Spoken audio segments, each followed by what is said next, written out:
اور مجھے نیم شب کا نیاز دے، دم سجدہ خود کو میں توڑ دوں، مجھے ایسا ذوق نماز دے۔ اور میں تیری بہار کا پھول ہوں، میں کھلا بھی ہوں تو تیرے لیے، مجھے میری شاخ سے توڑ لے، مجھے اپنی زلف کا ناز دے۔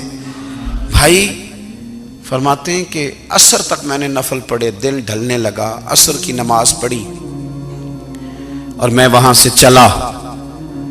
اب میں جب نکلنے لگا تو دل میں خیال آیا کہ چھوٹی چھوٹی دیواریں ہیں گھر کی، بغیر کچھ لیے جاؤں گا تو بیوی دور سے دیکھے گی تو شور کرے گی کہ پھر خالی ہاتھ آ گیا ہے۔ کہتے میں نے اپنے اسی رومال میں جس پہ میں نے نماز پڑھی تھی نا، رومال میں کی آخی دے پنجابی جو صافہ کہتے ہیں، اسی میں نا میں نے کچھ ریت بھر لی کہ وہ دور سے دیکھے گی تو سمجھے گی کچھ لے کے آیا ہے، چلو جا کے اسے بتا دوں گا کہ آج پھر مزدوری نہیں ملی۔ کہتے ہیں وہ ریت لے کر جب میں گھر میں گیا تو پہلے بیوی دروازے پہ کھڑی ہوتی تھی، پوچھتی تھی خالی ہاتھ آ گئے ہو؟ آج میں نے دیکھا تو ہے ہی کوئی نہیں۔ فرماتے ہیں میں اندر داخل ہوا، سلام لیے، کونے میں میں نے وہ رومال رکھ دیا اور میں نے آواز دی کہ بھلی مانس کہاں ہو؟ تو وہ کہنے لگی آپ منہ ہاتھ دھو لیں، میں روٹی لے کے آئی۔ میں نے کہا روٹی کہاں سے آ گئی؟ یہاں تو کئی دنوں کے فاقے، تو کئی دنوں کی غربت ہے، یہاں تو اس گھر میں تو فقیری ہے۔ فرماتے ہیں کہ وہ روٹی لے کے آئی اور اس وقت کی جو موجودہ نعمتیں تھیں، سمجھ لیں سلاد، اچار، ہر چیز ساتھ لائی۔ میں نے کہا کہ بچے کہاں گئے؟ کہنے لگی وہ کھانا کھا کے کھیلنے گئے، آپ کھانا کھا لیں آ جاتے۔ کھانا اس نے چن دیا۔ میں نے حیرت انگیز لہجے میں ساری نعمتیں اپنے دسترخوان پہ دیکھ کر کے بیوی سے پوچھا یہ کہاں سے آیا کھانا؟ بچوں کو تو نے کہاں سے کھانا کھلایا؟ یہ سارا کچھ کیسا ہے؟ تو کہنے لگی پتہ نہیں آج آپ کس کریم کی مزدوری کرنے چلے گئے تھے، پتہ نہیں کس کریم کی، میرے گھر میں تو اتنی نعمتیں آئی ہیں کہ مجھ سے سنبھالی نہیں جا رہی، اتنا اناج ہے، اتنا گندم ہے، کس کریم کے دروازے آج چلے گئے تھے؟ یہ کہتے کہتے وہ اٹھی اور اٹھ کر کے کہنے لگی پہلے بڑا کچھ آیا تھا، اب کیا لے آئے ہو؟ اور جا کر کے نا اس نے وہ ریت والا رومال کھولا، کہنے لگے میں تو لے کے آیا تھا ریت، تو میرے رب نے اسے بھی سونے اور ہیرے بنا دیا تھا۔ جب آپ کی توجہ اللہ کی جانب، میرے نبی پاک صلی اللہ تعالی علیہ وسلم نے فرمایا ہر چیز اپنے رب سے مانگ، ہر چیز مانگ، ہر چیز مانگ۔ یا رسول اللہ کیا کچھ؟ میرے محبوب نے فرمایا تیرے گھر میں نمک بھی ختم ہو جائے تو وہ بھی اپنے رب سے مانگا کر، تو مانگنا وہ تجھے دے گا، تو اس کی بارگاہ میں کشکول طلب دراز تو کرنا۔ اور ترمذی شریف میں عجیب لفظ ہے، رسول کائنات نے فرمایا، رب کریم فرماتا ہے جب میرا بندہ ہاتھ اٹھاتا ہے نا تو مجھے حیا آتی ہے کہ میں خالی کیسے لوٹا دوں اس کے۔